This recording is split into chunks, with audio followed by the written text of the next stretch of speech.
Əziz dostlar, hər vaxtınız xeyirli olsun. Mən Kamran Yaradanquliyev.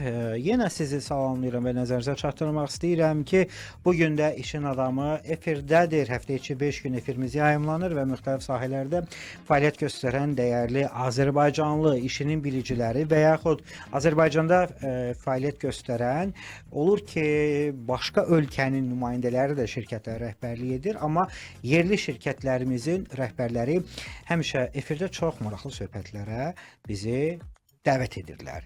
Maraqlı təcrübələrini bölüşürlər. O istiqamətdə olan bilmədiklərimizi də bilirik, bildiklərimizi daha da təkmilləşdiririk. Yığın Payment şirkəti var və bu şirkətin rəhbəri Vüqar Cəfərovdur. Mən Vüqar müəllimi salamlayıram. Salam əleykum. Necəsiz? Əla, çox sağ olun. Siz necəsiz? Mən əla. Bizim bu sizlə Vüqar müəllim ikinci görüşümüzdür və sizlə ilk görüşdən sonra çox gözəl təəssüratımız var. Mən ümumiyyətlə xüsusilə İvaya təşəkkür etmək istəyirəm. Bizlə sizin bu dostluğumuza səbəb olublar, dəstək olublar. Şirkətinizin çox fərqli sahədə fəaliyyəti var. Özünüz fərqli insansınız, yanaşma fərqlidir. Adətən sizin kimi insanları biz öyrəşmişik xaricdə görək. Amma o filmdə deyir, niyə bu əcdadan bizdə yoxdur? Sizin sahənin əjdahası var Azərbaycanda. Bu bizi çox sevindirir. Bir sizi istərdim ki, yeni dinləyicilər, izləyənlər də həmçinin daha yaxından tanısın. Vüqar Cəfərov kimdir? Xoş sözlərə görə təşəkkür edirəm. Çox xoş idi. Az dedim. Çox xoş idi onu. Sonra deməsinlər ki, bunun nə marağı var. Əslində mənim kimi adamlar bazarda çoxdur.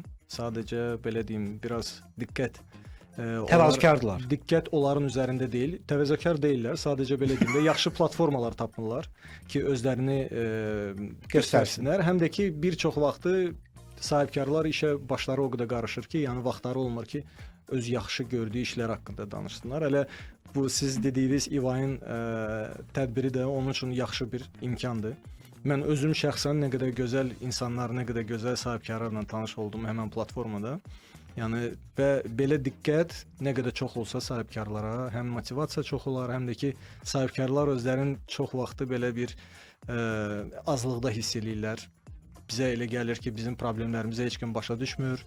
Çünki qıraqdan hər şey asan görsənir və özün kimi bir insanla rastlaşanda görürsən ki, onların da öz problemləri var. Bəzən görürsən ki, kimisə problemləri sənin problemlərindən 10 dəfə çoxdur, utanırsan, deyirsən ki, məndə şükürlüymüş ki, gedim rahat yatım. Yəni belə yanaşma var. Ona görə belə platformalar nə qədər çox olsa, belə diqqət nə qədər çox olsa sahibkarlara, yəni bugünkü zamanada iqtisadiyyatın vəziyyətini nəzərə alaraq, proqnozlaşdırılmış neftin qiymətini nəzərə alaraq mən hesab edirəm ki, yəni sahibkarlar nə qədər çox diqqət olsa, nə qədər çox qayğı olsa, yəni bizim iqtisadiyyatın driveridir də, belə deyim, atlarıdır, hansı ki iqtisadiyyatı qabağa aparmalı. Bəli, siz lokomotivlərdənsiniz. Çünki sizin biznesiniz müasir biznesdir. Biri var ki, ənənəvi biznes olsun və bu ənənəvi biznesi 20-30 il əvvəl, 100 il əvvəl deyək ki, sənin artıq bir immunitetin var. Dünya təcrübəsi var, Azərbaycan təcrübəsi var. Sən burada rahat bir qərar verə bilirsən. Dəstək mexanizmində də, cərimə mexanizmində də. Amma sizin biznesiniz çox yeni bir biznesdir. Üslub baxımından. Yəni müasir dövrün tələbləri üzərində qurulub. Müasir bu ağıllı telefonlar, ağıllı sistemlər, ödəmə sistemləri olmasaydı, siz indi bəlkə başqa sahədəsiz, inanıram uğurlu olardınız. Və bununla bağlı əlbəttə ki, siz həmişə daha çox diqqət görməyə, məncə mənəvi haqq sahiblərindən birisiniz. Şirkətin fəaliyyətinə bir toxunaq, yığım. Doğrudanmı yığmaqla məşğulsuz? Bu adınla şirkətin fəaliyyəti üst-üstə düşürmü? Bəli, əslində elə çox düşünmədim şirkətin adını qoyanda, daha doğrusu brendin adını. Çünki birbaşa gördüyümüz işdir. Gündəlik siz elədiyiniz ödənişlərdə yemək çatdırılmalarıdır, skuterlardır, taksilərdir, otellərdir, restoranlarda bu batareya stansiyalarıdır, otellərdir, kommunallardır, böyük komplekslərin, universitetlərdir, məktəblərdir, elektronika dükanlarıdır. Yəni fəaliyyət çoxdur. Orada gördüyünüz ödənişlərin həyata keçirdiyiniz bir çoxusu bizim üzərimizdən keçir. Yəni biz onlayn kartdan ödəmə eləyirik Hər iki variant var. Yəni bir xidmət onlara deyilir internet acquiring xidməti gedir. Yəni siz mobil tətbiqdən, internet üzərindən hardan kartla ödəniş eləyirsinizsə, ya Apple Pay ilə, Google Pay ilə o bizim üzərimizdən gedir. Digər xidmətdə məşhur ödəniş vasitələri var. Bu mobil bankların mobil tətbiqləridir, ödəniş terminallarıdır, hansısa bir cüzdanlardır. Orada da ödəniş elədiyiniz xidmətlərin bir qismi bizim tərəfindən ora verilib. Yəni şirkət bizə qoşulur, biz həmin xidməti bütün ödəmə kanallarına paylayırıq ki, rahat hər yerdən ödənişlərini qəbul edə bilsin. Şirkət deyir ki, mənə gələn ödənişləri nəzarət edə bilmirəm. Ümumi şəkildə sizin şirkət aydamı, illəmi bir dəfə onları izah edir ki, bu qədər sənə pul gəldi, bu qədər sənə, bu qədər. Bəli, bizim yəni onlara hazır hesabatımız var. Onlar da bir-bir hər şirkətlə əlaqə qurmur. Bir dənə bizim üzərimizdən bütün vahid hesabatlarını alır, pulları biz cəm şəklində toplayıb onlara göndəririk və əmindirlər ki, yəni biz onları bütün mümkün olan ödəmə vasitələrinə əlavə eləyirik. Onlar sadəcə ora yönləndirir. Yəni bu coğrafi ola bilər ki, ödəyici başqa yerdədir, ya da ki, sırf əməliyyat xərclərini azaldmaq üçün. Çünki buna əgər qabaqları fintech olmayanda hamısı əllə həyata keçirirdisə, yəni kassaya gətirirdim pulu, hardasa dəftərə qeydiyyata alırdılar və s. Yekə dəftərçələr olur. Bəli, hesab eləyin ki, bu proses artıq tam avtomatlaşır və siz istənilən yerdən ödənişi qəbul edirsiniz və o tam belə sizin sistemə inteqrasiya olur. Bütün əməliyyatlar avtomatik sistemə düşür. Yəni xeyli bunun hesabına daha az adamla daha çox xidmət göstərə bilirsiniz. Həm də ki, avtomatik qazanc da istədiyin kimi çoxalır. Vüqar müəllim, sizin bu göstərdiyiniz xidmətin ideyası çox gözəldir. Amma biraz mən düşünəndə ki, o yenidən filmdə deyir uşağı böyüyəndə nə olacaq? Bu düşünəndə ki, bu şirkətdə şirkətlərin məxfi məlumatları da var müəyyən qədər və yəni təbii ki də siz onların demirəm qazanc gəlirlərini bilirsiniz. Burada məsələ nədir? Təhlükəsizliyin qorunması. Biz bunu Azərbaycanda nə qədər maksimum edə bilirik? Çünki çox dəbdədir də bu kiber cinayətlər və s. və ilaxır. Bunun xidmətini öz komandanız qurur, yoxsa xaricdən bir dəstək alırsınız? Yəni xarici proqramlardan bu mənada deyirəm. Bu necə olur? Necə bunu təmin edirsiniz?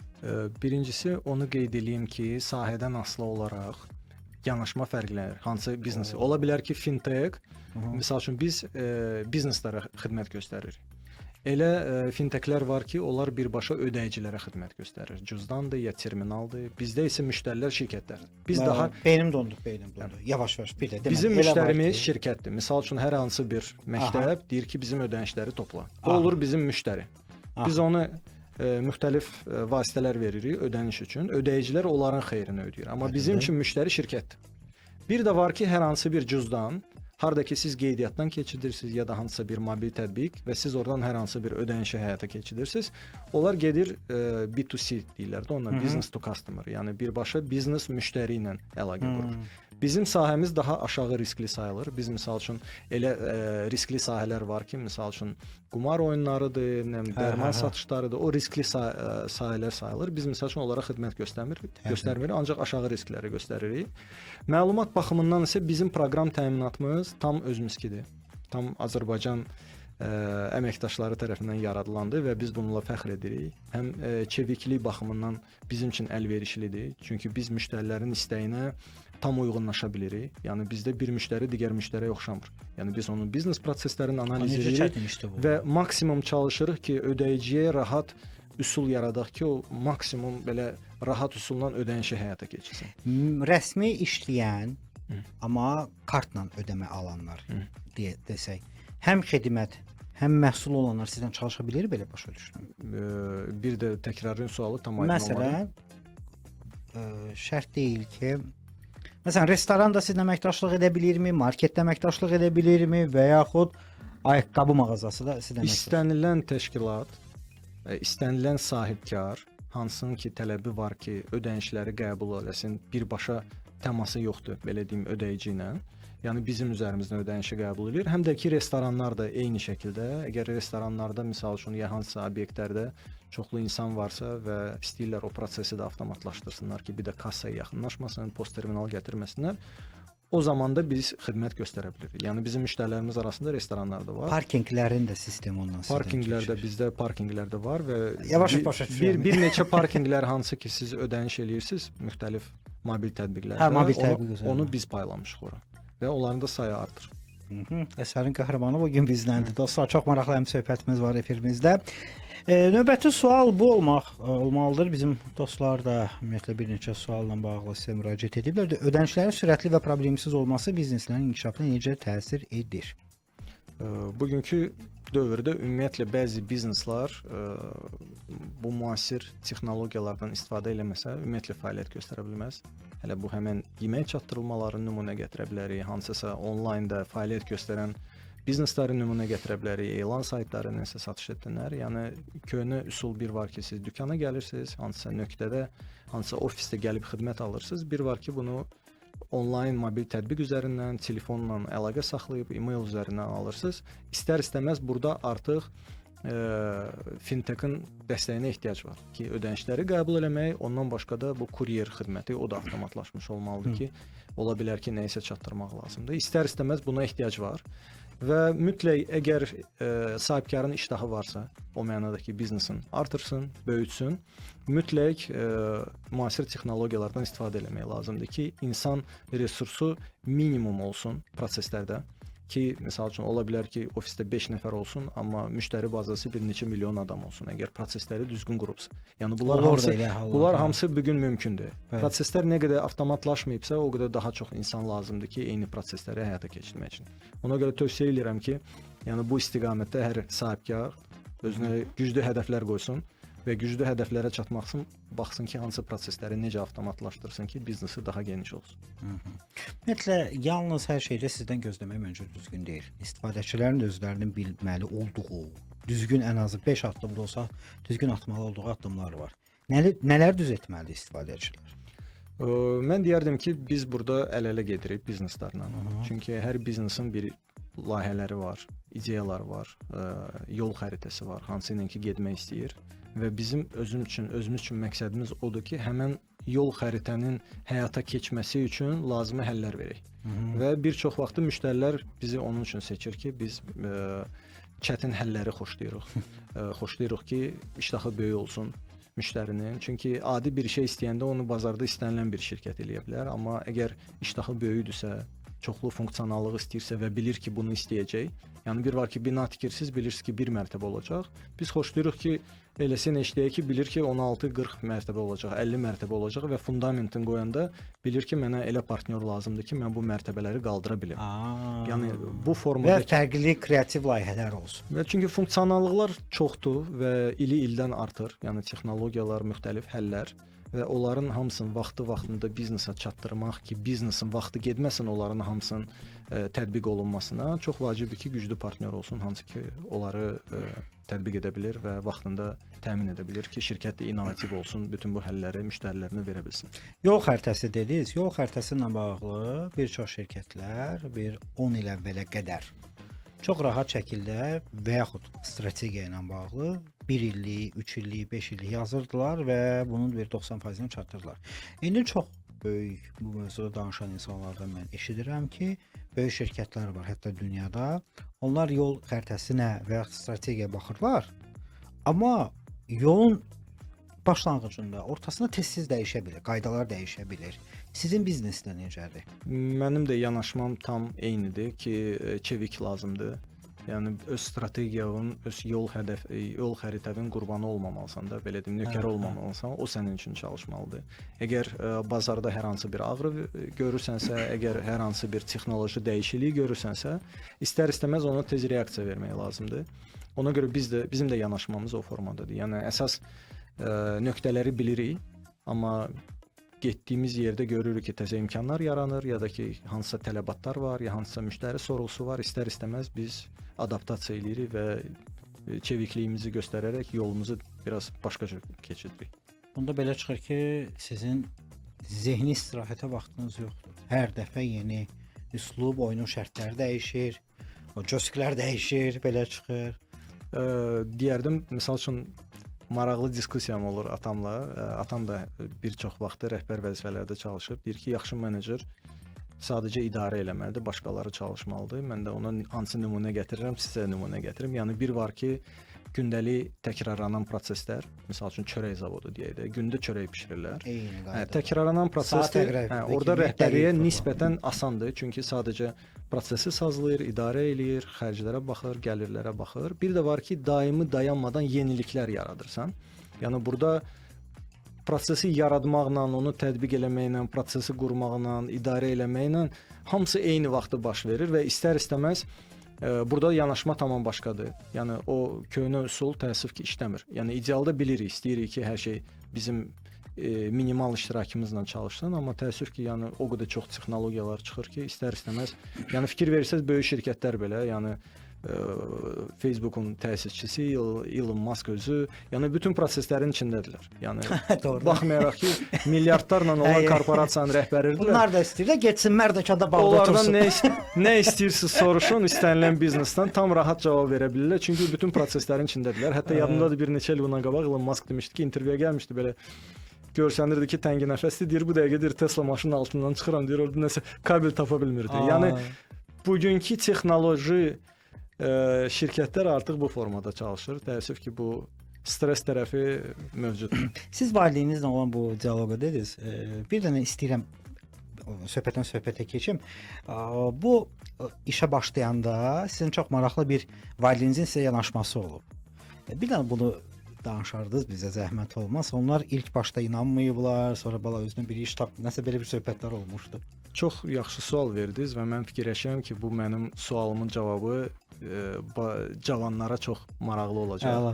Çünki mən istər-istəməz Sovet vaxtı doğulmuşam, Sovet İttifaqında və o vaxtı sahibkarlıq prinsipi yoxdur. Yəni məktəbə uşağı göndərəndə həmişə dedilər, get yaxşı oxu, institut seçəndə o institut seçkinən ki, orada çoxlu sabah iş yeri olsun ki, rahat işə düzələ biləsən və s. Yəni ancaq bu prizmadan yanaşma idi. Yox idi ki, yanaşma ki, həm böyüyəsən, biznes yaradasan. Yəni təkcə mən yox da mənim dövrümdə yaşayan bir çox. Biraz ironiya ilə yanaşırlar biznes nümayəndələrinə o vaxtlar. Hətta mən deyim, mən məktəbdə elə Sovet vaxtı idi, piçeni satmışdım kiməsə. Yəni qırğın qalxmışdı ki, buna bax. Səvr eləyirəm. Kommersant, yəni. Kommersant, yəni ondan pis söyüş yox idi. Anası gəlmişdi. Piçeni satıb. Yəni hamı mən belə irad bildirmişdi bir əmimdən başqa. Dedi ki, "Malades, böyük biznesmen olacaqsan."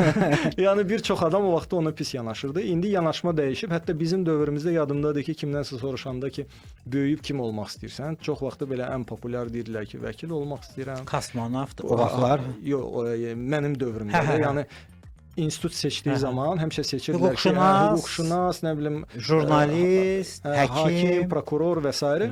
Və mən indi görürəm ki, hansı universitetlərdə gedib bir leksiya keçirəm.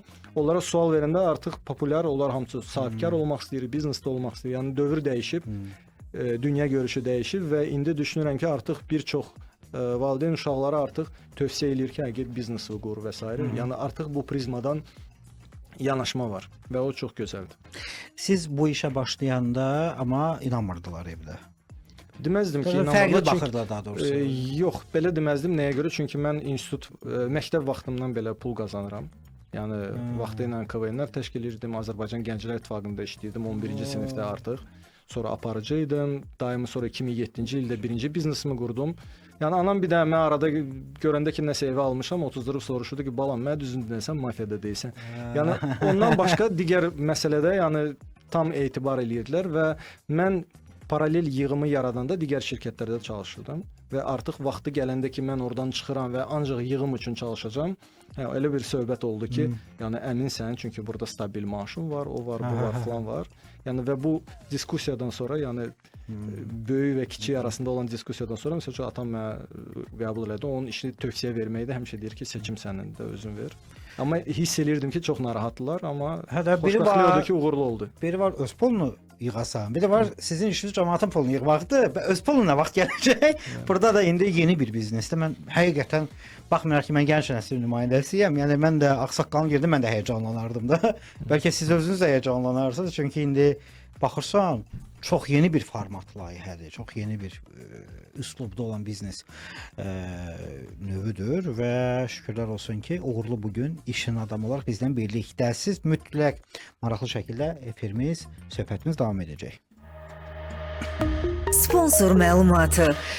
Estet injinerikdən danışırıq. Texnologiyanızdan yansınmı? Qətiyyən yox, buna icazə verməz Estet injinerik və onların servisi UPS generatorlar, havalandırma, qazanxana, kombi sistemləri üzrə tam peşəkar servis xidmətlərinə malikdir. Quraşdırma, texniki baxış, profilaktik xidmət, operativ təmir və s. 012 497 17 16 və 051 205 45 45 onların əlaqə nömrəsidir. Enadvert şirkəti keyfiyyət, peşəkarlıq bir arada deyir və Enadvert reklam şirkəti olaraq paslanmaz poladdan hazırlanmış qabarıq hərflər, çöl və məkan daxili reklam həlləri, geniş formatlı çap, pilonlar, maketləri və sərgi stendlərinin hazırlanmasında sizə dəstək olmağa hazırdır. 055 515 75 15 nömrəsi ilə əlaqə saxlaya bilərsiniz. Həmçinin çekazdan danışaq. Hələ də etiketləri qayçı ilə kəsib vaxt itirirsiniz. Çekaz sizə hazır kəsimli rəf etiketləri təqdim edir. Kəsmə ehtiyac yoxdur. Etiketi birbaşa rəfə taxın və vaxtınıza qənaət edin dostlar. Çekaz ilə hər zaman bir addım öndə ola bilərsiniz. 055 702 12 32-dir. PM Legaldan danışaq. Əziz sahibkarlar, diqqətlə dinləyin. Olur ki, ambarınızda yeni olur ki, məsuliyyət daşıyır, tapa bilmirsiniz. İşçi şirkətdən gedir, müştəri bazası elə ondan gedir. Çox vaxt səbəb eynidir. Hüquqi işi vaxtında və düzgün qurmamaqdan irəli gəlir. PM Legal məhz bu nöqtədə sizin yanınıza gəlir. Şirkətiniz üçün hüquqi işin qurulmasında, sənədləşmə sisteminin gücləndirilməsində riskləri sizin üçün idarə edir. Siz biznesinizi böyüdün, rahat şəkildə idarə edin. Hüquqi riskləri isə PM Legal idarə edir. 099 884 0000 əlaqə nömrələridir. Koryan Bakudan danışaq. İtaliya istehsalı Infinity brendinə məxsus porselen, keramogranit daşlar mövcuddur. Koryan Bakuda İtaliya istehsalı olan premium porselen set materialıdır və Infinity porselen olaraq estetik, texniki güc, İtalyan dizaynı bir arada. 058 23 33 36. Əziz dostlar, bir daha salam olsun. Mən Kamran Yaradanquliyev efirimizi sizə təqdim edirəm. Nəzərinizə çatdırmaq istəyirəm ki, Yığın Payment şirkətinin rəhbəri Vüqar Cəfərov bizlə birlikdədir. Vüqar mənim çox maraqlı söhbətdir, ideya sahibidir. Amma dünyada mənə elə gəlir ki, biz insanıq, bizim ideya yaratmaq gücümüz daha çoxdur. Nəinki bunu təşəbbüskarlıqla həyata keçirmək. Bax, biznes burada başlayır. Vüqar müəllim isə icrada da çox əla, maşallah olsun, uğurları var. Ona görə də başqa tərəfdən bizim sizə həm də ki bir belə rəğbətimiz, hörmətimiz, simpatiyamız var. Vüqar müəllim, şirkətimizin bir neçə istiqamətli fəaliyyətləri var, detallar var burada, bir müasirlik var və s. Gəlin müəyyən qədər ən aktual mövzu, bir zamanlar gələcəkdən danışdığımız, bugün isə real yaşadığımız süni intellektdən. Süni intellekt sizin sahədə hökmdardır, yoxsa hələ də yavaş-yavaş gənclik dövrünü yaşayır? Hələ ki yavaş-yavaş dövrünü yaşayır. Nəyə görə?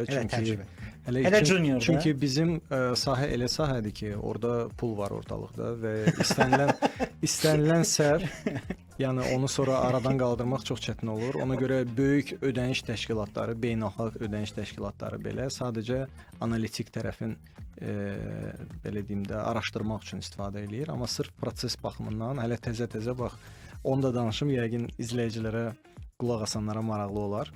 Deməli ki, ödəniş prosesi AI-da, süni intellektdə necə baş verəcək? Yəni bizim hər birimizin bir agenti olacaq, hansı ki bizim belə deyim sağ əlimiz olacaq, bizi yaxşı tanıyacaq. Fərz eləyək ki, harasa səyahətə gedirsiniz, deyirsiniz ona ki, mən getməliyəm, tutalım ki, Barselonaya. O da bilir ki, siz adətən hansı otellərdə qalmağı xoşlayırsınız, artıq sizə dərhal təklifləri verir, sizdən sadəcə razılığını alır, tarixləri təsdiqləyir, sizin yerinizə orada rezervasiya eləyir və razılıq verdiyinizdə sizin yerinizə ödəniş edir. Və ödəniş edəndə artıq burada bizim rolumuz olacaq ki, biz o agentə inteqrasiya eləyək və imkan yaradaq ki, oradan birbaşa ödəniş eləmək olsun. Yəni biz yavaş-yavaş o müasir indi istifadə elədiyimiz ki, biz harasa tətbiqə daxil oluruq, sayta giririk, ödəniş eləyirik. Yəni bunlar yavaş-yavaş hansı miqrasiya eləyəcək AI agentlərə. Yəni biz sadəcə səsli şəkildə heç klaviatura ehtiyac qalmayacaq. Yəni səsli şəkildə elə danışacaq, tapşırıq verəcək, o da icra eləyəcək və ödəniş prosesi də onun bir prosesi olacaq. Süni intellekt elə bir mövzudur ki, indi istifadə etməyənlər bəyənmir, istifadə edənlər ürək gedir ondan ötürü və çox rahatlaşdığını görür. Amma onun da bir belə adamı yoran xarakteri var. Süni intellekt sənə başlayır qəşəng fayda verir, səni başa düşür, anlayır. Birdən elə bir yerdə siqnal yetir. Birdən elə sadə sual ilişir. Birdən elə belə sadə sənə belə prinsip cavablar verir. Bax onda qırılma nöqtələr başlayır da. Elə bir ki o, yəni sevgililər onda ayrılır. Belə şərti deyəsi olsaq. Amma bir mövzu da var. Deyir süni intellekt bir çox insanı işsiz qoyacaq. Mən bu gün nəhayət gözünüz aydın gördüm. Süni intellektin insanı işsiz qoyduğu bu gün bir nəfərdə görmüşəm mən. Videoqrafda. Deyir ki, sifarişçim var idi. Bu sifarişçi artıq deyir ki, hər ay 12 səndən video alıram. Bu dəfə 6-dan alacağam. 6-sı da süni intellektdən olacaq. Dem narahat olma. Axıra belə qayıdacaqlar sənə. Məncə onlar robotla texnika ilə çox yola getməyəcək. Siz nə düşünürsüz? Fikirləşirəm ki, hardasa doğru cavab həmişə ortalıqda olur da. Doğrudan iş yerləri tamamilə belə reformasiya uğrayır da. Yəni qabaqki tərzdə getməyəcək. Ona görə elə mən hesab edirəm ki, bugünkü təhsil sistemi, yəni bu zamanə insanları hazırlamır. Tamamilə keçmişdə qalan üsullarla insanları hazırlayır və insanlar hazır olmalıdırlar ki, çox qısa zamanda yeni texnologiyalardan istifadə edərək daha cəmiyyətə faydalı olsunlar. Yəni ola bilər ki, böyük ehtimalla həmin videoqraf, hansı ki sifarişsiz qalıb, indi müasir yeni çıxan alətləri, onlarda maşallah sayı o qədərdir ki, heç araşdırıb bitmək olmur ki, hansı imkanlar verir. Onları araşdıraraq, onları istifadə edərək öz işin daha müasir, daha gözəl edib təklif edə bilər ki, bax sən belə hazırlamısan, bax gör mən necə hazırlamışam. O da deyəcək, wow, super, mən səninkini götürürəm. Ona görə yəni gərək o süni intellektlə yarışmasın, əksinə süni intellekt alətlərin istifadə edib daha işin gözəl etsin, daha mükəmməl etsin. Bəli, o da bütün peşələrə aid deyil. Elə peşələr var ki, orada heç nə etmək mümkün olmayacaq. Bu mən daimi sürücülər, taksilər görəndə onlara deyirəm ki, yəni hazır olun. Sizin peşəniz olmayacaq. Yəni ondan sonra nə edəcəksiniz? Bu haqqda indi düşünün. Bu tir sürücüləridir, artıq bir çox ölkələrdə var ki, tir sürücüsü yoxdur. Süni maşın avtopilotda gedir. Yatmır, dayanmır, qayda pozmur, daha az yanacaq istifadə edir və aydın məsələdir ki, yəni üstünlük ona veriləcək. Mən bilirdim, bilmirəm o düz idi yoxsa yox. Məsələn, tır sürücüsü özü idarə etmir, uzaqdan evində oturub onlayn idarə edir. Yox. Amma heç o da yox. O da yox. Yəni o evini idarə edən də işsiz qaldı belə başa düşdüm. Bəli. Və onu da deyim ki, məsəl üçün hətta maraqlı eksperimentidir ki, Amerikada Google-un taksisi var. Sürücüsü də yoxdur. Yox. Və gənclər bir çox vaxtı bu tələbələr, xanımlar daha çox ona üstünlük verir. Çünki insan yoxdur yanlarında, uşaqların etibar eləyirlər, bilirlər ki, tam təhlükəsizdir, böyük şirkətdir, etibar eləyirlər və çox vaxtı ona üstünlük verirlər. Bu yaxınlarda birinin amma interneti kəsilmişdi, cəmaət içində qalmışdı da. Bilmirəm bu anti-reklamdır yoxsa reallıqdır. Bunu görmüşdüm mən. Həmin o Google taksisində. Əslində istənilən yeni texnologiyada mütəmadi olaraq nəsə çətinliklər olur və onlar fokus altında olduğu üçün bu qabardılır. Amma adi köhnə texnologiyanı da götürsüz, hansısa sürücü yuxlayır. O günlərə əməkdaşımız gəlirdi foruma, sürücü yuxladı, dəydi qabaqdakı maşına. Yəni o qədər çox işləyir ki, yəni müqayisə eləsəz görəcəksiniz ki, adi köhnə üsulda daha çoxdur problem. Sadəcə ona fikir verən yoxdur. Təzə texnologiyada baş verəndə o dəqiqə deyirlər ki, bu da gördünüz, işləmir. Yəni bu da normal prosesdir. Bunlar hamısı sazlanır, mükəmməlləşir və ildən ilə daha da keyfiyyətli xidmətlər göstərir. Amma süni intellekt məncə, düşünürəm misal. Mənə elə gəlir ki, süni intellekt aparıcılarını da yerinə vəz edə bilər. Xüsusilə uzaqdan veriliş təqdim edən aparıcıları. Amma Azərbaycanda çətin. Çünki aparıcı hər qonağın öz dilində danışır. Hər qonağın efirə qədər və efir fasilədən sonraki bir belə gözəl bir ünsiyyət bacarığımız var axı. Ona görə də Azərbaycana çətin, ona görə narahat olmayın. Məncə Azərbaycanda biz süni intellektin tuta bilmədiyi dostluq var, qəşəng ünsiyyət var. Bizim belə bir qanımız qaynamaq var. Bu qanı necə qaynasın? Ona görə də rahat olun əziz dostlar. Heç kim işsiz qalmayacaq, amma mən Vüqar müəllimin bu sözünə də çox belə dəstək vermək niyyətindəyəm ki, yəni bunun həll yolları var da, dostluq etmək lazımdır. Nəinki rəqabət aparaq və süni intellektdən davam edəcək efimizə. Sponsor məlumatı. Piramida reklamdan danışaq. Uğurlu biznesin vizit kartı onun xarici görünüşüdür. Piramida reklam agentliyi peşəkar LED reklam həlləri ilə brendinizi həm düzgün şəkildə, xüsusilə gecə və gündüz fərq etməz, saat hansı saat olursa olsun, yüksək keyfiyyətli LED tablolar, LED ekran, LED posterləri ilə canlı rəng və müasir təqdimatla sizə dəstək olur ki, işiniz daha irəli getsin. Ətraflı məlumat üçün 055 250 01 61 nömrəsi ilə əlaqə saxlaya bilərsiniz və yaxud piramidareklam.az saytına daxil ola bilərsiniz. Mərhəm Beynəlxalq Hospitalında danışaq. Müasir tibbi texnologiyalarla beynəlxalq standartlara uyğun və peşəkar həkim heyəti ilə keyfiyyətli tibbi xidmət təqdim edir. Bu hospital Parkinson mərkəzində Parkinson xəstəliyi, esensial tremor və distoniya xəstəliklərinin xüsusi olaraq beyin pili olan bilinən əməliyyatlarda icra olunur. Neyrocərrah uzman doktor Teyyub Həsənov və uzman nevroloq doktor Aydın Bayramovla birgə həftənin 2-5-ci günləri xəstə qəbulu həyata keçirilir. Qısa nömrə 803-dür. Əlaqə nömrələri 051 201 71 01 də var. 099 800 08 03 də var. Sennadan danışaq. Hərəkət dayanmasın. Məkanınızda təhlükəsiz, səssiz uzun ömürlü eskalator və lift istəyirsiniz. O zaman seçiminiz Senna MMC ola bilər. Müasir eskalator, liftlərin təchizatı, quraşdırılması, texniki baxışı həyata keçirilir. 050 444 70 70. Və Enadvertdən danışaq. Keyfiyyətli, peşəkar şəkildə paslanmaz poladdan hazırlanmış qabarıq hərflər, çöl və məkan daxili reklam həlləri, hər biri bir ünvandan sizə təqdim oluna bilər, xüsusən də sərgilərdə xidmət zamanı. Enadvertdən dəstək ala bilərsiniz. 055 515 75 15.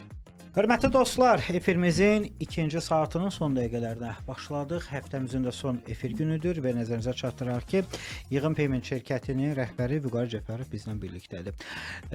Vüqar müəllim, elə reklam fasiləsindən danışdıq biz. Özbəkistanda deyəsən fəaliyyətiniz olacaq. Biz buna nə qədər hazırıq, vaxtınız varmı ona? Bir dənə bu barədə danışaq, sonra İvaydan da bəhs edərik. Biz əslində hələ ki o barədə çox məlumat vermirdik, amma da soruşdunuz deyə deyək. Bizim Özbəkistanda artıq 3 dənə partnyor bankımız var. Biz onlarla inteqrasiyaları demək olar tam bitirmişik və artıq müştərimiz də var, hansı ki hazırdır buraxılmağa. Orada biz daha çox Detallı xahiş etmirəm. Amma siz mən bilən gücə sahibsiniz. Hansı ki mən bu dəqiqə ümumiyyətlə bizi çox dəyərli insanlar həm izləyirlər, həm dinləyirlər, onları salamlamaq istəyirəm. Deməli, siz o gücə sahibsiniz. Artıq xaricdə də çalışasınız. Çünki siz gözü tox insansınız. Mən sizi həmişə belə tanımışam. Siz nəfsinizi idarə edən insansınız. Gedək xaricə, gedək pul qazanaq deyil. Qardaş, buradakını sağ-salamat bir başa vuraq, sonra gedərik. Çünki siz bu işi sevirsiniz. Doğru. Biz bu işi quraq pul qazanaq deyil də sizdə. Ona görə sizin kimi işinin peşəkarları, işin adamları həmişə nə edirlər? Hazır olanda, tam hazır olanda. O demək deyil zəifdir. O demək deyil burada bunu əmanət eləyəcəyimiz adamlar olmalıdır da. Ona görə də hazırlıqmı, əmanət edə bilirikmi? Sizi çox dəyərli insanlar bu dəqiqə izləyir. Xüsusilə Cavid müəllimi salamlayıram. Salamlayıram. Və onun da sizin işinizə rəğbəti var, nə gözəl. Mənim üçün o da referans sahiblərindən biridir. Cavid mənim kimi bəyəndiysə mən deyirəm, aha. Cavid mənim düzgün adamlar həmişə bəyənir. Bu bizi çox sevindirir. Başlayaq biraz Özbəkistandan danışaq. Sahibkarlıqda belə bir şey var. Heç vaxt axıra qədər hazır olmursan nəyəsə. Çünki daimi yeni belə deyim də, yeni nəsə mərhələlər çıxır, hansı ki səni məcbur eləyir ki, fikir və dağıdasan, yəni getdiyin yoldan səni dayandırır. Ona görə axırda nəticədə görürsən ki, yox, gərək gözləməyəsən, gedəsən və bütün proseslər də belədir. Və təəssüf ki, çoxlu belə deyim də, müəyyən bürokratik əngəllərdir, müəyyən fokusu dağıdan məsələlər imkan vermir ki, biznes istədiyi kimi artsın. Hələ nümunə gətirə bilərəm ki, bax, mən hesab edirəm ki, bax, analogiya ilə deyim ki, daha asan da olsun da dinləyicilərə anlamaq. Fərz eləyək ki, iqtisadiyyat bir bağdır. Fərz eləyək. Sahibkarlar da ağacda hansı ki bar verməlidir. Aha. Və onların bar verməsi üçün gərək torpaq yaxşı olsun, iqlim yaxşı olsun, təmiz, bağban yaxşı olsun, suyu olsun, bağban olsun, yəni qayğı göstərmək lazımdır. Amma mən hələ də hiss eləyirəm və təkcə mən yoxdur, bir çox sahibkar Azərbaycanda hiss eləyir ki, biz elə bil asfalt arasından çıxan bir ağacıq və belə əziyyətlə böyüyürük də və bu prosesə çox fikir vermək lazımdır. Baxmaq lazımdır ki, sahibkarlığa hansı çətinliklər, hansı əngəllər var və onları maksimum optimallaşdırmaq, asanlaşdırmaq, aradan qaldırmaq və dəstək olmaq ki, bu şirkətlər tez böyüsünlər və xarici bazarlara çıxsınlar. Mən çox istəyərdim ki, Azərbaycan şirkətləri təkcə Azərbaycanda yox, digər ölkələrdə xidmət göstərsin və artıq sayları var və inşallah daha da çox. Sizin sözünüzə qüvvət. Mən bu gün iki sahibkarın, ümumiyyətlə Azərbaycan sahibkarı bütün digər vətəndaşlar kimi ölkə başçısına inanır. Onun dəstəyini hiss edir və insanın bir güvəndiyi şəxs olmaq hətta real həyatda gözəl hissdir. Və bir düşünəndə ki, biz ölkə başçısına çox güvənirik. Kimdənsə şikayətimiz olanda, kimdənsə incikliyimiz, etirazımız olanda ilk sözümüz bu olur ki, mən bu mövzuda cənab prezidentə müraciət edəcəm. Bu çox möhtəşəm bir güvəndir də bu. Və sahibkarların ofisində cənab prezidentin bir statı xüsusi olaraq artıq divarlarda da var ki, sahibkara mane olmaq dövlətə xəyanətə bərabərdir. Gözəl. Deməli, burada belə bir məqam var ki, Azərbaycan Respublikasının prezidenti İlham Əliyev sahibkara dəstək olur və bu yolda da mən çox arzu edirəm ki, bütün dövlət qurumları öz missiyalarını düzgün anlasınlar. Çünki bəzən görürük ki, bəli, dövlət qurumlarında etimad göstərilən şəxslər bunu şəxsinə qəbul edir, özünə bir sanki məni mükafatlandırdılar, belə qəbul etdi. Amma dövlət qurumları, mənim də çox ailə üzvlərimin, demək olar 95%-i dövlət qurumunda həmişə çalışıblar və onlar da mən tez-tez bildirirəm ki, sizin bir missiyanız var, xalqa müraciət etmək fərqli nöqtələrdə. Və çox arzu edirəm, sahibkara dəstək olsunlar. Var, yaxşı da var, dünəmizə çox-çox şükür. Amma istəyirik daha da yaxşı olsun və hələ xüsusilə yeni formalaşan biznes növlərində. Məsələn, sizin biznesiniz yeni üslubdur. Yəni sizi uşaqlıqda soruşsalar böyüyəndə kim olacaqsan? Biz deməli bir sistem olacaq, yığımla məşğul sizə mütləq psixoloq aparardılar, yəni o vaxtı. Valideyninizə deyərlər ki, bunu bir həkimə göstərin. Və yaxud desəydik ki, buradan mən Amerika ilə danışacağam, görüntülü. Biraz gecikmə olacaq telefonda. Deyəcəm, gözdə təzədən yığıram. Bunu heç təsəvvür edə bilməzdik də. Mənim xatirimdədir, mənim dayım xaricdə oxuyurdu. Avropada gənclik. Mən də çox balaca uşaq idim. O vaxtı ya bir saatları var idi telefondan danışır, ya da ki bir e-mail forması var idi. Biz həmin saatlarda gedirdik internet klubu, oradan yazırdıq. Və səhər gəlirdi ki, görüm daim yazıb yoxsa yox. Yəni bu dövrləri keçmişik də bütün dünya olaraq. Ona görə də sahibkarlara inanıram ki, söhbət gətirmək istədiyim məsələ budur ki, daha çox dəstək olacaq və çox gözəl bənzətməkdir. Biz iqtisadiyyata dəstək verən həmin bağın ağaclarıyıq və biz çox istəyirik ki, bəhrə verək.